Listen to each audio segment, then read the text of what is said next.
Good evening. I'm Bill Shadel of ABC News.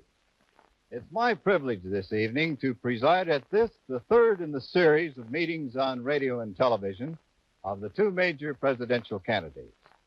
Now, like the last meeting, the subjects to be discussed will be suggested by questions from a panel of correspondents. Unlike the first two programs, however, the two candidates will not be sharing the same platform. In New York, the Democratic presidential nominee, Senator John F. Kennedy. Separated by 3,000 miles in a Los Angeles studio, the Republican presidential nominee, Vice President Richard M. Nixon. Now joined for tonight's discussion by a network of electronic facilities which permits each candidate to see and hear the other. Good evening, Senator Kennedy. Good evening, Mr. Shadel. And good evening to you, Vice President Nixon. Good evening, Mr. Shadel. And now to meet the panel of correspondents. Frank McGee, NBC News. Charles Von Frem, CBS News. Douglas Cater, Reporter Magazine. Roscoe Drummond, New York Herald Tribune. Now, as you've probably noted, the four reporters include a newspaper man and a magazine reporter. These two selected by lot by the press secretaries of the candidates from among the reporters traveling with the candidates. The broadcasting representatives were chosen by their companies. The rules for this evening have been agreed upon by the representatives of both candidates in the radio and television networks, and I should like to read them. There will be no opening statements by the candidates nor any closing summation. The entire hour will be devoted to answering questions from the reporters. Each candidate to be questioned in turn with opportunity for comment by the other. Each answer will be limited to 2.5 minutes, each comment to 1.5 minutes. The reporters are free to ask any question they choose on any subject. Neither candidate knows what questions will be asked. Time alone will be determined who will be asked the final question. Now, the first question is from Mr. McGee and is for Senator Kennedy. Senator Kennedy, yesterday you used the words trigger happy in referring to Vice President Richard Nixon's stand on defending the islands of Quemoy and Matsu. Last week, on a program like this one, you said the next president would come face to face with a serious crisis in Berlin. So the question is, would you take military action to defend Berlin? Mr. McGee, we have a contractual right to be in Berlin, coming out of the conversations at Potsdam, end of World War II. That has been reinforced by direct commitments of the President of the United States. It's been reinforced by a number of other nations under NATO. I have stated on many occasions that the United States must meet its commitment on Berlin. It is a commitment that we have to meet if we're going to protect the security of Western Europe. And therefore, on this question, I don't think that there is any doubt in the mind of any American. I hope there is not any doubt in the mind of any member of the community of West Berlin. I'm sure there isn't any doubt in the mind of the Russians. We will meet our commitments to maintain the freedom and independence of West Berlin. Mr. Vice President, do you wish to comment? Yes. As a matter of fact, the statement that Senator Kennedy made was that to the effect that there were trigger-happy Republicans, that my stand on Quemoy and Matsu was an indication of trigger-happy Republicans. I resent that comment. I resent it because it's an implication that Republicans have been trigger-happy and therefore would lead this nation into war. I would remind Senator Kennedy of the past 50 years. I would ask him to name one Republican president who led this nation into war. There were 3 Democratic presidents who led us into war. I do not mean by that one party is a war party and the other party is a peace party. But I do say that any statement to the effect that the Republican Party is trigger-happy is belied by the record. We had a war when we came into power in 1953. We got rid of that. We've kept out of other wars. And certainly that doesn't indicate that we're trigger-happy. We've been strong, but we haven't been trigger-happy. As far as Berlin is concerned, there isn't any question about the necessity of defending Berlin, the rights of people there to be free, and there isn't any question about what the united American people, Republicans and Democrats alike, would do in the event there were an attempt by the communists to take over in Berlin. The next question is by Mr. Von Frem for Vice President Nixon. Mr. Vice President, a two-part question concerning the offshore islands in the Formosa Straits. If you were president and the Chinese Communists tomorrow began an invasion of Quemoy and Matsu, would you launch the United States into a war by sending the 7th Fleet and other military forces to resist this aggression? And secondly, if the regular conventional forces fail to halt such an invasion, would you authorize the use of nuclear weapons? Mr. Von Frem, it would be completely irresponsible for a candidate for the presidency or for a president himself to indicate the course of action and the weapons he would use in the event of such an attack. I will say this. In the event that such an attack occurred, and in the event the attack was a prelude to an attack on Formosa, which would be the indication today, because the Chinese Communists say over and over again that their objective is not the offshore islands, that they consider them only stepping stones to taking Formosa. In the event that their attack then were a prelude to an attack on Formosa, there isn't any question but that the United States would then again, as in the case of Berlin, honor our treaty obligations and stand by our ally of Formosa. But to indicate in advance how we would respond, to indicate the nature of his response would be incorrect. It would certainly be inappropriate. It would not be in the best interest of the United States. I will only say this, however, in addition. To do what Senator Kennedy has suggested, to suggest that we will surrender these islands or force our Chinese nationalist allies to surrender them in advance, is not something that would lead to peace. It is something that would lead, in my opinion, to war. This is the history of dealing with dictators. This is something that Senator Kennedy and all Americans must know. We tried this with Hitler. It didn't work. He wanted first, we know, Austria, and then he went on to the Sudetenland and then Danzig, and each time it was thought this is all that he wanted. Now, what do the Chinese Communists want? They don't want just Quemoy and Matsu. They don't want just Formosa. They want the world. And the question is, if you surrender or indicate in advance that you're not going to defend any part of the free world, and you figure that's going to satisfy them, it doesn't satisfy them. It only whets their appetite. And then the question comes, when do you stop them? I've often heard President Eisenhower, in discussing this question, make the statement that if we once start the process of indicating that this point or that point is not the place to stop those who threaten the peace and freedom of the world, where do we stop them? And I say that those of us who stand against surrender of territory, this or any others, in the face of blackmail and the face of force by the communists, are standing for the course that will lead to peace. Senator Kennedy, do you wish to comment? Yes, the United States now has a treaty, which I voted for in the United States Senate in 1955, to defend Formosa and the Pescadores Islands. The islands which Mr. Nixon is discussing are 5 or 4 miles, respectively, off the coast of China. Now, when Senator Green, the chairman of the Senate Foreign Relations Committee, wrote to the president, he received back on the 2nd of October, 1958, neither you nor any other American need feel the U.S. will be involved in military hostilities merely in the defense of Quemoy and Matsu. Now, that is the issue. I believe we must meet our commitment to Formosa. I support it and the Pescadores Islands. That is the present American position. The treaty does not include these 2 islands. Mr. Nixon suggests that the United States should go to war if these 2 islands are attacked. I suggest that if Formosa is attacked, or the Pescadores, or if there's any military action in any area which indicates an attack on Formosa and the Pescadores, then, of course, the United States is at war to defend its treaty. Now, I must say what Mr. Nixon wants to do is commit us, as I understand him, so that we can be clear if there's a disagreement. He wants us to be committed to the defense of these islands, merely as the defense of these islands as free territory, not as part of the defense of Formosa. Admiral Yarnell, the commander of the Asiatic Fleet, has said that these islands are not worth the bones of a single American. The President of the United States has indicated they are not within the treaty area. They were not within the treaty area when the treaty was passed in 1955. We have attempted to persuade Chiang Kai-shek as late as January of 1959 to reduce the number of troops he has on there. This is a serious issue, and I think we ought to understand completely if we disagree, and if so, where. Mr. Cater has the next question for Senator Kennedy. Senator Kennedy, last week you said that before we should hold another summit conference, that it was important that the United States build its strength.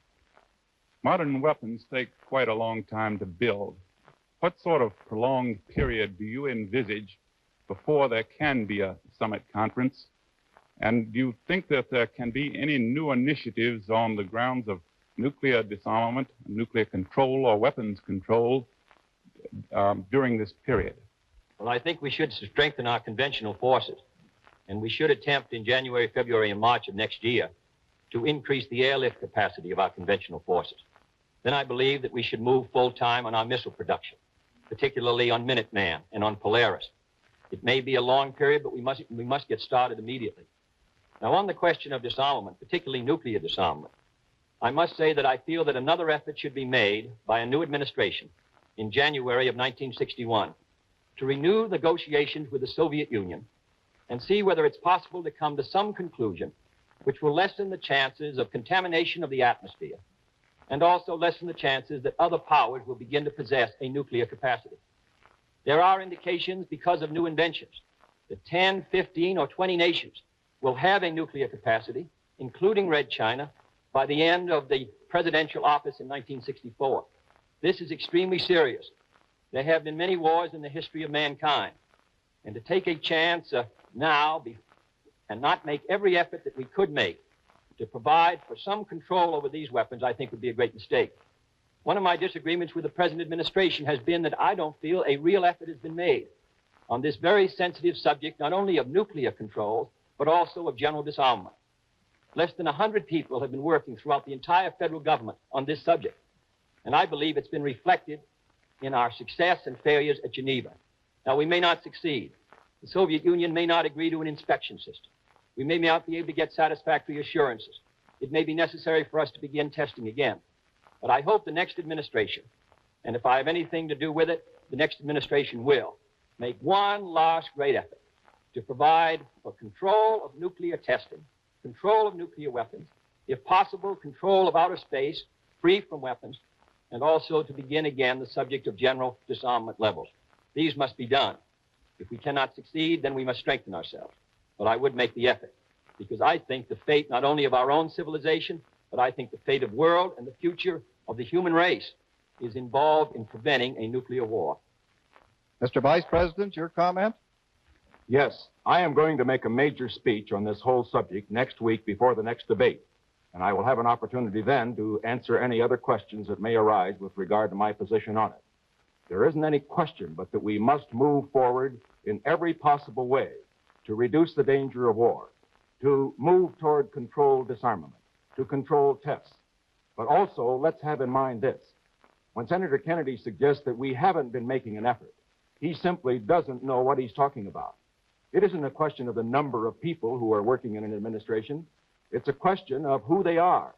This has been one of the highest level operations in the whole State Department, right under the President himself. We have gone certainly the extra mile and then some in making offers to the Soviet Union on control of tests, on disarmament, and in every other way. And I just want to make one thing very clear. Yes, we should make a great effort, but under no circumstances must the United States ever make an agreement based on trust. There must be an absolute guarantee. Now, just to comment on Senator Kennedy's last answer. He forgets that in this same debate on the Formosa resolution, which he said he voted for, which he did, that he voted against an amendment, or was recorded against an amendment. And on this particular, or for an amendment, I should say, which passed the Senate overwhelmingly, 70-12. And that amendment put the Senate of the United States on record, with the majority of the senator's own party voting for it, as well as the majority of the Republicans, put them on record against the very position that the senator takes now of surrendering, of indicating in advance that the United States will not defend the offshore islands. The next question is by Mr. Drummond for Vice President Nixon. Mr. Nixon, I would like to ask one more aspect, or raise another aspect of this same question. It is my understanding that President Eisenhower never advocated that Quemoy and Matsu should be defended under all circumstances as a matter of principle. I heard Secretary Dulles at a press conference in '58 say that he thought that it was a mistake for Chiang Kai-shek to deploy troops to these islands.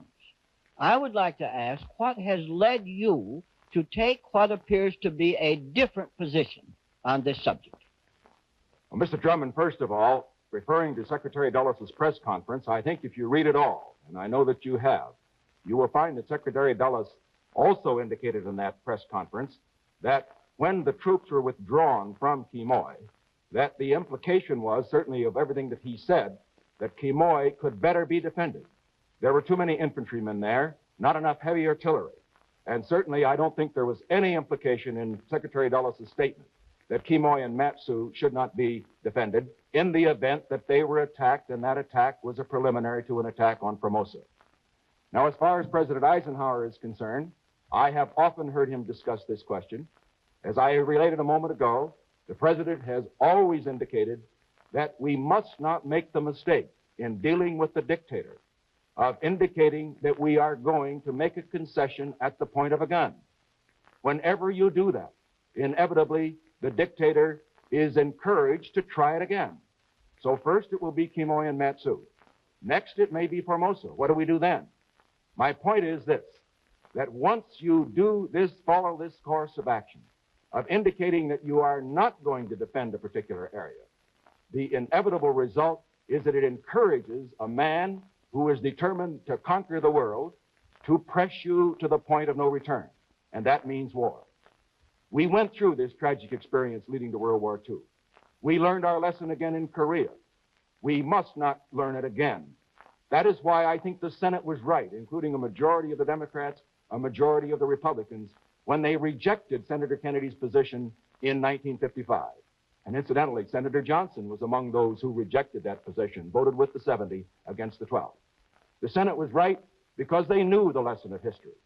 And may I say, too, that I would trust that Senator Kennedy would change his position on this. Change it. Because as long as he, as a major presidential candidate, continues to suggest that we are going to turn over these islands, he is only encouraging the aggressors, the Chinese communists and the Soviet aggressors, to press the United States, to press us to the point where war would be inevitable. The road to war is always paved with good intentions. And in this instance, the good intentions, of course, are a desire for peace. But certainly we're not going to have peace by giving in and indicating in advance that we are not going to defend what has become a symbol of freedom. Senator Kennedy. I don't think it's possible for Mr. Nixon to state the record in distortion of the facts with more precision than he just did. In 1955, Mr. Dulles at a press conference said, "The treaty that we have with the Republic of China excludes Quemoy and Matsu from the treaty area. That was done with much thought and deliberation. Therefore, that treaty does not commit the United States to defend anything except Formosa and the Pescadores and to deal with acts against that treaty area. I completely sustained the treaty. I voted for it. I would take any action necessary to defend the treaty, Formosa, and the Pescadores Island. What we're now talking about is the Vice President's determination to guarantee Quemoy and Matsu, which are 4 and 5 miles off the coast of Red China, which are not within the treaty area. I do not suggest that Chiang Kai-shek and this administration has been attempting since 1955 to persuade Chiang Kai-shek to lessen his troop commitments. He sent a mission, the president, in 1955 of Mr. Robertson and Admiral Radford. General Twining said they were still doing it in 1959. General Ridgway said, who was chief of staff, to go to war for Quemoy and Matsu, to me would seem an unwarranted and tragic course to take. To me, that concept is completely repugnant. So I stand with them. I stand with the Secretary of State, Mr. Herter, who said these islands were indefensible. I believe that we should meet our commitments. And if the Chinese communists attack the Pescadores and Formosa, they know that it will mean a war. I would not hand over these islands under any point of gun. But I merely say that the treaty is quite precise, and I sustain the treaty. Mr. Nixon would add a guarantee to islands 5 miles off the coast of the Republic of China, when he's never really protested the communists seizing Cuba 90 miles off the coast of the United States. Mr. Von Fremd has a question for Senator Kennedy. Senator Kennedy, I'd like to shift the conversation, if I may, to a domestic political argument. The chairman of the Republican National Committee, Senator Thurston Morton, declared earlier this week that you owed Vice President Nixon and the Republican Party a public apology for some strong charges made by former President Harry Truman. who bluntly suggested where the vice president and the Republican Party could go. Do you feel that you owe the vice president an apology? Well, I must say that Mr. Truman has his methods of expressing things. He's been in politics for 50 years. He's been president of the United States. Maybe not my style, but I really don't think there's anything that I can say to President Truman that's going to cause him at the age of 76 to change his particular speaking manner. Perhaps Mrs. Truman can, but I don't think I can. I just have to tell Mr. Morton that. If you'd pass that message on to him. Any comment, Mr. Vice President? Yes, I think so. Of course, both Senator Kennedy and I have felt Mr. Truman's ire, and consequently, I think he can speak with some feeling on this subject. I just do want to say one thing, however. We all have tempers. I have one. I'm sure Senator Kennedy has one. But when a man's president of the United States or a former president, he has an obligation not to lose his temper in public. One thing I have noted as I've traveled around the country are the tremendous number of children who come out to see the presidential candidates. I see mothers holding their babies up so that they can see a man who might be president of the United States. I know Senator Kennedy sees them too. It makes you realize that whoever is president is going to be a man that all the children of America will either look up to or will look down to. And I can only say that I'm very proud that President Eisenhower restored dignity and decency and, frankly, good language to the conduct of the presidency of the United States. And I only hope that, should I win this election, that I could approach President Eisenhower in maintaining the dignity of the office, in seeing to it that whenever any mother or father talks to his child, he can look at the man in the White House, and whatever he may think of his policies, he will say, well, there is a man who maintains the kind of standards personally that I would want my child to follow. Mr. Cater's question is for Vice President Nixon. Mr. Vice President, I'd like to return just once more, if I may, to this area of dealing with the communists. Critics have claimed that on at least 3 occasions in recent years, on the sending of American troops to Indochina in 1954, on the matter of continuing the U-2 flights in May, and then on this definition of our commitment to the offshore island, that you have overstated the administration position, that you have taken a more bellicose position than President Eisenhower. Just 2 days ago, you said that you called on Senator Kennedy to serve notice to communist aggressors around the world that we're not going to retreat 1 inch more anyplace, whereas we did retreat from the Tachin Islands, or at least Chiang Kai-shek did. Would you say this was a valid criticism of your statement of foreign policy? Well, Mr. Cater, of course it's a criticism that is being made. I obviously don't think it's valid. I have supported the administration's position, and I think that that position has been correct. I think my position has been correct. As far as Indochina is concerned, I stated over and over again that it was essential during that period that the United States make it clear that we would not tolerate Indochina falling under communist domination.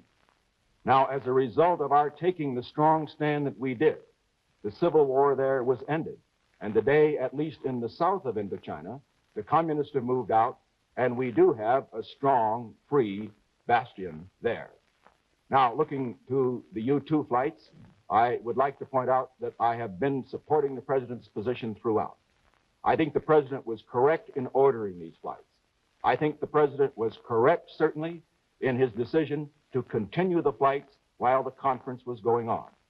I noted, for example, in reading a particular discussion that Senator Kennedy had with Dave Garraway shortly after his statement about regrets, that he made the statement that he felt that these particular flights were ones that shouldn't have occurred right at that time.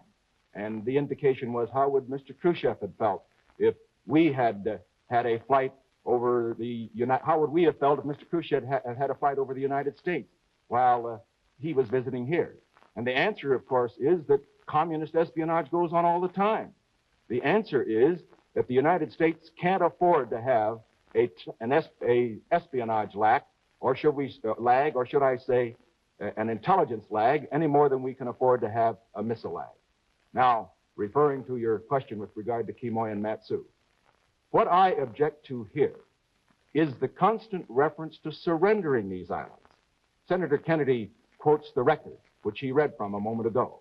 But what he forgets to point out is that the key vote, a vote which I've referred to several times, where he was in the minority, was one which rejected his position. Now, why did they reject it? For the very reason that those senators knew, as the President of the United States knew, that you should not indicate to the communists in advance that you're going to surrender an area that's free. Why? Because they know, as Senator Kennedy will have to know, that if you do that, you encourage them to more aggression. Senator Kennedy? Well, number one, on Indochina, Mr. Nixon talked before the newspaper editors in the spring of 1954 about putting, and I quote him, American boys into Indochina. The reason Indochina was preserved was a result of the Geneva Conference, which petitioned Indochina. Number two, on the question of the U-2 flights, I thought the U-2 flight in May, just before the conference, was a mistake in timing because of the hazards involved if the summit conference had any hope for success. I never criticized the U-2 flights in general, however. I never suggested espionage should stop. It still goes on, I would assume, on both sides. Number three, the Vice President on May 15th, after the U-2 flight, indicated that the flights were going on, even though the administration and the President had canceled the flights on May 12th. Number three, the Vice President suggests that we should keep the communists in doubt about whether we would fight on Kimoy-Matsu. That's not the position he's taking. He's indicating that we should fight for these islands, come what may, because they are, in his words, in the area of freedom. He didn't take that position on Tibet. He didn't take that position on Budapest. He doesn't take that position that I've seen so far in Laos. Guinea and Ghana have both moved within the Soviet sphere of influence in foreign policy. So is Cuba. I merely say that the United States should meet its commitments to Formosa and the Pescadores. But as Admiral Yarnell had said, and he's been supported by most military authority, these islands that we're now talking about are not worth the bones of a single American soldier. And I know how difficult it is to sustain troops close to the shore under artillery bombardment. And therefore, I think we should make it very clear, the disagreement between Mr. Nixon and myself. He's extending the administration's commitment. Mr. Drummond's question is for Senator Kennedy. Mr. Kennedy, Representative Adam Clayton Powell, in the course of his speaking tour in your behalf, is saying, and I quote, "The Ku Klux Klan is riding again in this campaign. If it doesn't stop, all bigots will vote for Nixon, and all right-thinking Christians and Jews will vote for Kennedy rather than be found in the ranks of the Klan-minded." End quotation.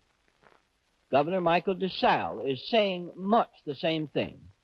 What I would like to ask Senator Kennedy is, what is the purpose of this sort of thing, and how do you feel about it? Well, Mr. Griffin, I believe, who is the head of the Klan, who lives in Tampa, Florida, indicated in a statement, I think, 2 or 3 weeks ago, that he was not going to vote for me and that he was going to vote for Mr. Nixon. I do not suggest in any way, nor have I ever, that indicates that Mr. Nixon has the slightest sympathy, involvement, or in any way imply any inferences in regard to the Ku Klux Klan. That's absurd. I don't suggest that. I don't support it. I would disagree with it. Mr. Nixon knows very well that in this whole matter, it's been involved in the so-called religious discussion in this campaign. I have never suggested, even by the vaguest implication, that he did anything but disapprove of it. And that's my view now. I disapprove of the issue. I do not suggest that Mr. Nixon does in any way. Well, I welcome this opportunity to join Senator Kennedy completely on that statement and to say before this largest television audience in history something that I have been saying in the past and will always say in the future. On our last television debate, I pointed out that it was my position that Americans must choose the best man that either party could produce. We can't settle for anything but the best. And that means, of course, the best man that this nation can produce. And that means that we can't have any test of religion. We can't have any test of race. It must be a test of the man. Also, as far as religion is concerned, I have seen communism abroad. I see what it does. Communism is the enemy of all religions. And we who do believe in God must join together. We must not be divided on this issue. The worst thing that I can think can happen in this campaign would be for it to be decided on religious issues. I obviously repudiate the Klan. I repudiate anybody who uses the religious issue. I will not tolerate it. I have ordered all of my people to have nothing to do with it. And I say to this great audience, whoever may be listening, remember, if you believe in America, if you want America to set the right example to the world, that we cannot have religious or racial prejudice. We cannot have it in our hearts, but we certainly cannot have it in a presidential campaign. Mr. McGee has a question for Vice President Nixon. Mr. Vice President, some of your early campaign literature said you were making a study to see if new laws were needed to protect the public against excessive use of power by labor unions. Have you decided whether such new laws are needed, and if so, what would they do? Mr. McGee, I am planning a speech on that subject next week, also so that we can get the opportunity for the questioners to question me. It will be before the next television debate. I will say simply in advance of it that I believe that in this area, the laws which should be passed, as far as the big national emergency strikes are concerned, are ones that will give the president more weapons with which to deal with those strikes. Now, I have a basic disagreement with Senator Kennedy, though, on this point. He has taken the position. Well, he first indicated in October of last year that he would even favor compulsory arbitration as one of the weapons the president might have to stop a national emergency strike. I understand in his last speech before the Steelworkers Union that he changed that position and indicated that he felt that government seizure might be the best way to stop a strike which could not be settled by collective bargaining. I do not believe we should have either compulsory arbitration or seizure. I think the moment that you give to the union on the one side and the management on the other side the escape hatch of eventually going to government to get it settled, that most of these great strikes will end up being settled by government, and that will be in the end, in my opinion, wage control. It will mean price control, all the things that we do not want.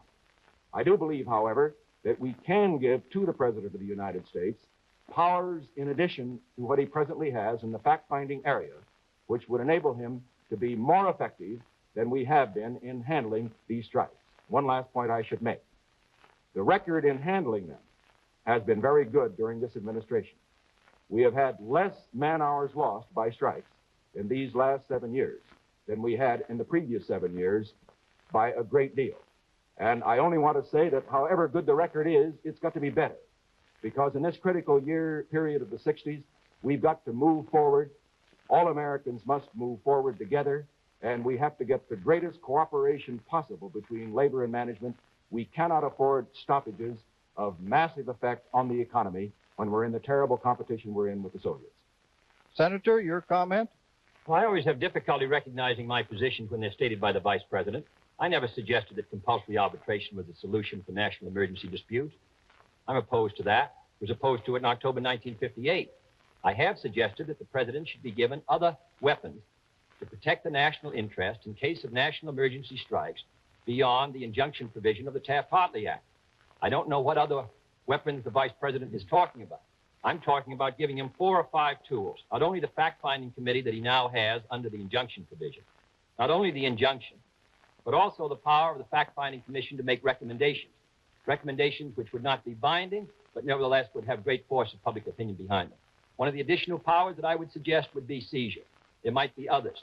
By the President having 5 powers, 4 or 5 powers, and he only has very limited powers today, neither the company nor the union would be sure which power would be used. And therefore, there would be a greater incentive on both sides to reach an agreement themselves without taking it to the government. The difficulty now is the President's course is quite limited. He can set up a fact-finding committee. The fact-finding committee's powers are limited.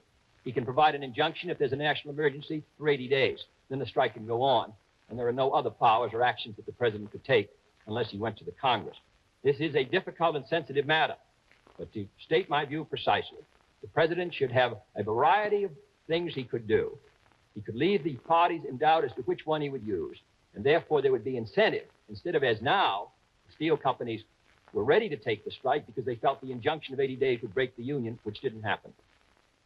The next question is by Mr. Cater for Senator Kennedy. Mr. Kennedy, Vice President Nixon says that he has costed the two-party platforms and that yours would run at least $10 billion a year more than his. You have denied his figures. He has called on you to supply your figures. Would you do that? Yes, I have stated in both the debates and state again that I believe in a balanced budget and have supported that concept during my 14 years in the Congress.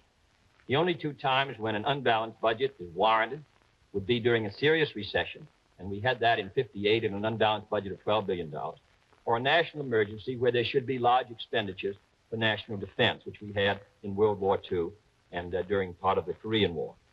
On the question of the cost of our budget, I have stated that it's my best judgment that our agricultural program will cost $1.5 billion, possibly $2 billion less than the present agricultural program.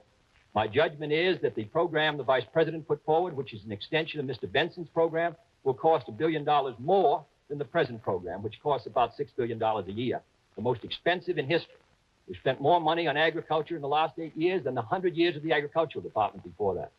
Secondly, I believe that the high interest rate policy that this administration has followed has added about $3 billion a year to interest on the debt, merely funding the debt, which is a burden on the taxpayers. I would hope under a different monetary policy that it would be possible to reduce that interest rate burden, at least $1 billion. Third, I think it's possible to gain a $700 million to $1 billion through tax changes, which I believe would close up loopholes on dividend withholding, on expense accounts. Fourthly, I have suggested that the medical care for the aged and the bill which the Congress now has passed and the President signed, if fully implemented, would cost $1 billion on the Treasury out of the Treasury Fund and $1 billion by the state. The proposal that I have put forward and which many of the members of my party support is for medical care financed under Social Security, which would be financed under the Social Security taxes, which is less than 3 cents a day per person for medical care, doctors' bills, nurses, hospitals when they retire. It is actuarially sound. So in my judgment, we would spend more money in this administration on aid to education. We'd spend more money on housing. We'd spend more money, and I hope more wisely, on defense than this administration has done. But I believe that the next administration should work for a balanced budget, and that would be my intention. Mr. Nixon misstates my figures constantly, which is, of course, his right.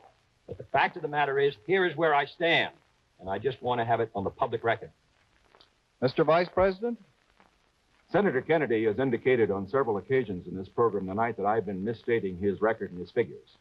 I will issue a white paper after this broadcast quoting exactly what he said on compulsory arbitration, for example, and the record will show that I have been correct. Now, as far as his figures are concerned here tonight, he again is engaging in this, what I would call mirror game of here it is and here it isn't. On the one hand, for example, he suggests that as far as his medical care program is concerned, that really isn't a problem because it's from Social Security. But Social Security is a tax. The people pay it. It comes right out of your paycheck. This doesn't mean that the people aren't going to be paying the bill. He also indicates, as far as his agricultural program is concerned, that he feels it will cost less than ours. Well, all that I can suggest is that all the experts who have studied the program indicate that it is the most fantastic program, the worst program insofar as its effect on the farmers that America has ever had foisted upon it in an election year or any other time. And I would also point out that Senator Kennedy left out a part of the cost of that program, a 25% rise in food prices that the people would have to pay. Now, are we going to have that when it isn't going to help the farmers? I don't think we should have that kind of a program. Then he goes on to say that he's going to change the interest rate situation and we're going to get some more money that way. Well, what he's saying there, in effect, we're going to have inflation. We're going to go right back to what we had under Mr. Truman when he had political control of the Federal Reserve Board. I don't believe we ought to pay our bills through inflation, through a phony interest rate. Next, Mr. Drummond's question for Vice President Nixon. Mr. Nixon, before the convention, you and Governor Rockefeller said jointly that the nation's economic growth ought to be accelerated. And the Republican platform states that the nation needs to quicken the pace of economic growth. Is it fair, therefore, Mr. Vice President, to conclude that you feel that there has been insufficient economic growth during the past 8 years? And if so, what would you do beyond present administration policies to step it up? Mr. Drummond, I am never satisfied with the economic growth of this country. I'm not satisfied with it even if there were no communism in the world, but particularly when we're in the kind of a race we're in, we have got to see that America grows just as fast as we can, provided we grow soundly. Because even though we have maintained, as I pointed out in our first debate, the absolute gap over the Soviet Union, even though the growth in this administration has been twice as much as it was in the Truman administration, that isn't good enough. Because America must be able to grow enough not only to take care of our needs at home for better education and housing and health, all these things we want. We've got to grow enough to maintain the forces that we have abroad and to wage the non-military battle for the world in Asia, in Africa, and Latin America. It's going to cost more money, and growth will help us to win that battle. Now, what do we do about it? And here, I believe, basically, that what we have to do is to stimulate that sector of America, the private enterprise sector of the economy, in which there is the greatest possibility for expansion. So that is why I advocate a program of tax reform, which will stimulate more investment in our economy. In addition to that, we have to move on other areas that are holding back growth. I refer, for example, to distressed areas. We have to move into those areas with programs so that we make adequate use of the resources of those areas. We also have to see that all of the people of the United States, the tremendous talents that our people have, are used adequately. That's why in this whole area of civil rights, the equality of opportunity for employment and education is not just for the benefit of the minority groups, it's for the benefit of the nation, so that we can get the scientists and the engineers and all the rest that we need. And in addition to that, we need programs, particularly in higher education, which will stimulate scientific breakthroughs, which will bring more growth. Now, what all this, of course, adds up to is this. America has not been standing still. Let's get that straight. Anybody who says America's been standing still for the last 7.5 years hasn't been traveling around America. He's been traveling in some other country. We have been moving. We have been moving much faster than we did in the Truman years. But we can and must move faster. And that's why I stand so strongly for programs that will move America forward in the 60s. Move her forward so that we can stay ahead of the Soviet Union and win the battle for freedom and peace. Senator Kennedy. Well, first, may I correct a statement which was made before that under my agricultural program, food prices would go up 25%. That's untrue. The farmer who grows wheat gets about 2.5 cents out of a 25-cent loaf of bread. Even if you put his income up 10%, that'd be 2 3/4%, 3 cents out of that 25 cents. The man who grows tomatoes, it costs less for those tomatoes than it does for the label on the can. And I believe when the average hour for many farmers' wage is about 50 cents an hour, he should do better. But anybody who suggests that that program would come to any figure indicated by the Vice President is in error. The Vice President suggested a number of things. He suggested that we aid distressed areas. The administration has vetoed that bill passed by the Congress twice. He suggested we pass an aid to education bill. The administration and the Republican majority in the Congress has opposed any realistic aid to education. And the Vice President cast a deciding vote against federal aid for teacher salaries in the Senate, which prevented that being added. This administration and this country last year had the lowest rate of economic growth, which means jobs, of any major industrialized society in the world in 1959. And when we have to find 25,000 new jobs a week for the next 10 years, we're going to have to grow more. Governor Rockefeller says 5%. Democratic platform and others say 5%. Many say 4.5%. The last 8 years, the average growth has been about 2.5%. That's why we don't have full employment today. Mr. McGee has the next question for Senator Kennedy. Senator Kennedy, a moment ago you mentioned tax loopholes. Now, your running mate, Senator Lyndon Johnson, is from Texas, an oil-producing state and one that many political leaders feel is in doubt in this election year. And reports from there say that oil men in Texas are seeking assurance from Senator Johnson that the oil depletion allowance will not be cut. The Democratic platform pledges to plug loopholes in the tax laws and refers to inequitable depletion allowance as being conspicuous loopholes. My question is, do you consider the 27.5% depletion allowance inequitable, and would you ask that it be cut? Mr. McGee, there are about 104 commodities that have some kind of depletion allowance, different kind of minerals, including oil. I believe all of those should be gone over in detail to make sure that no one is getting a tax break. to make sure that no one is getting away from paying the taxes he ought to pay. That includes oil, it includes all kinds of minerals, it includes everything within the range of taxation. We want to be sure it's fair and equitable. It includes oil abroad. Perhaps that oil abroad should be treated differently than the oil here at home. Now, the oil industry recently has had hard times, particularly some of the smaller producers. They're moving about 8 or 9 days in Texas. But I can assure you that if I'm elected president, the whole spectrum of taxes will be gone through carefully. And if there's any inequities in oil or any other commodity, then I would vote to close that loophole. I have voted in the past to reduce the depletion allowance for the largest producers, for those from $5 million down, to maintain it at 27.5%.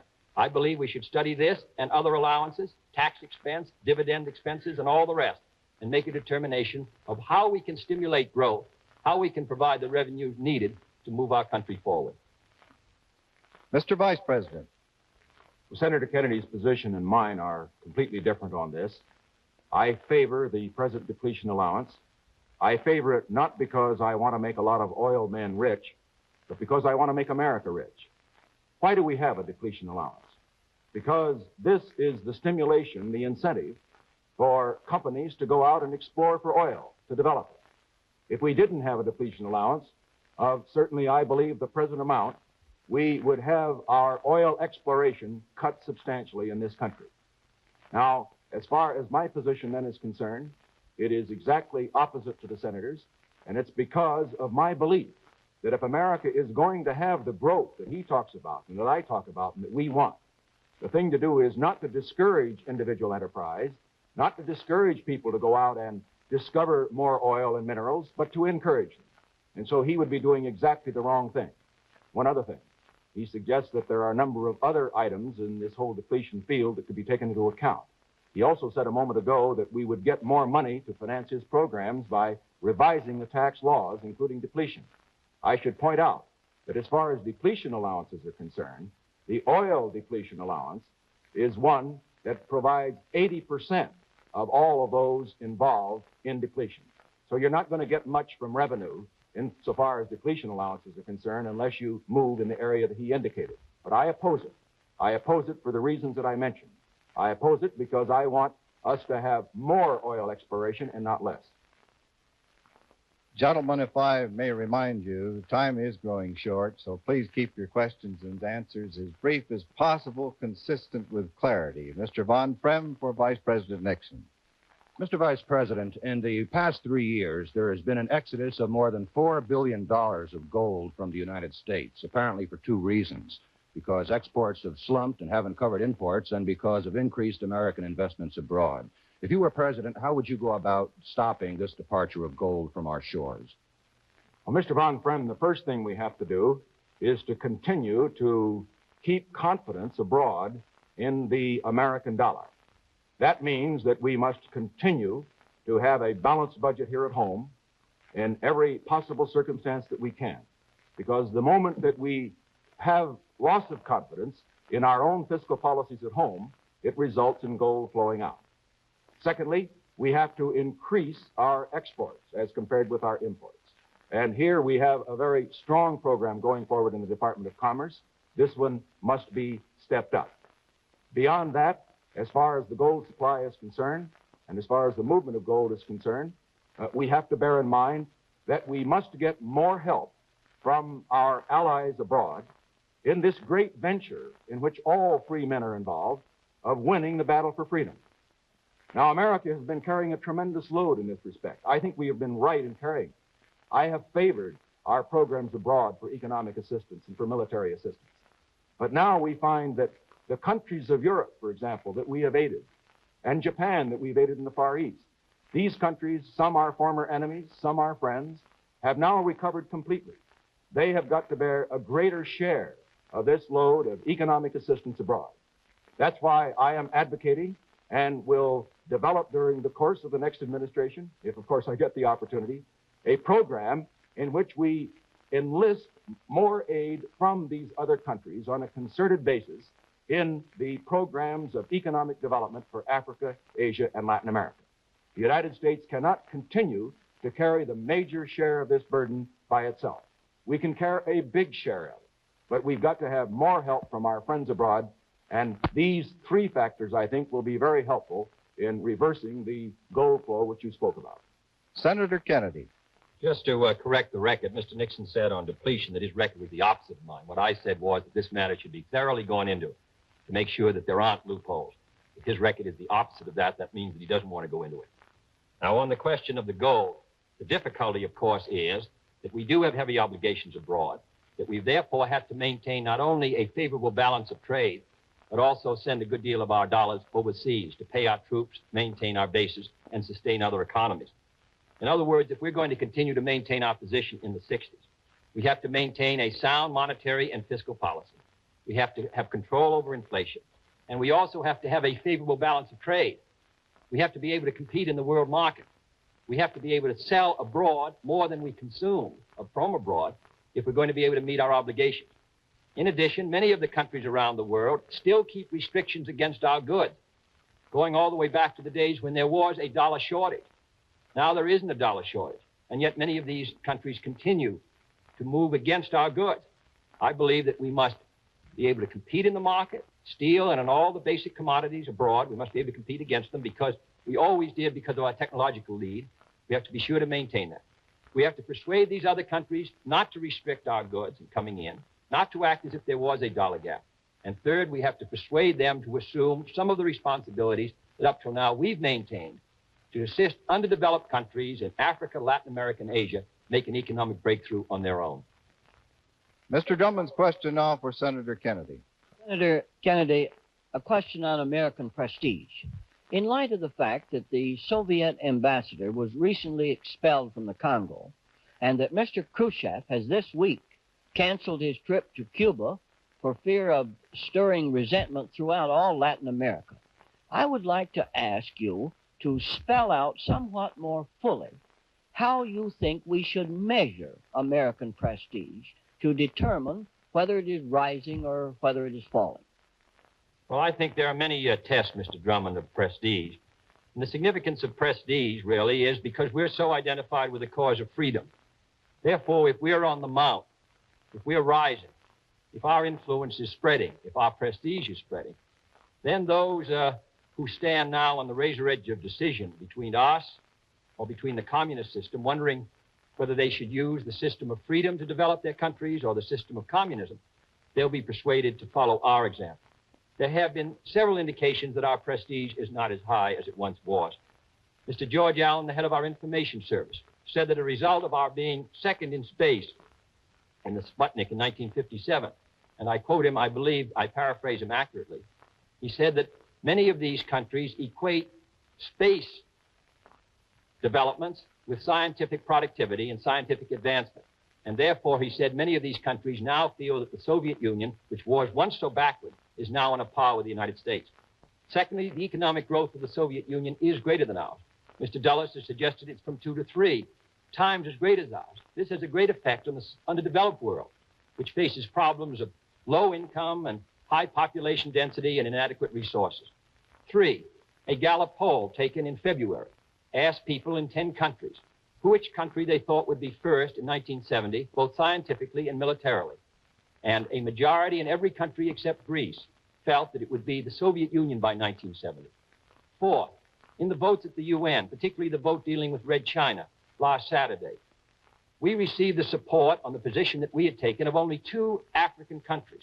One, Liberia, which has been tied to us for more than a century, and the other, Union of South Africa, which is not a popular country in Africa. Every other African country either abstained or voted against us.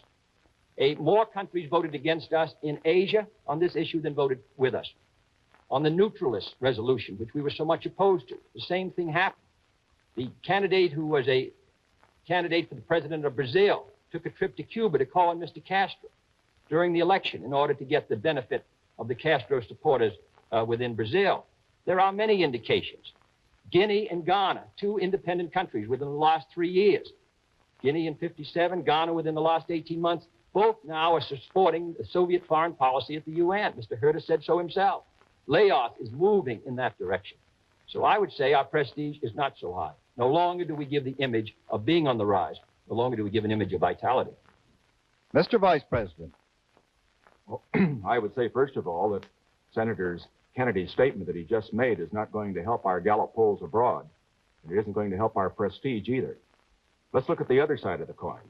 Let's look at the vote in the Congo. The vote was 70-0 against the Soviet Union. Let's look at the situation with regard to economic growth as it really is. We find that the Soviet Union is a very primitive economy. Its growth rate is not what counts.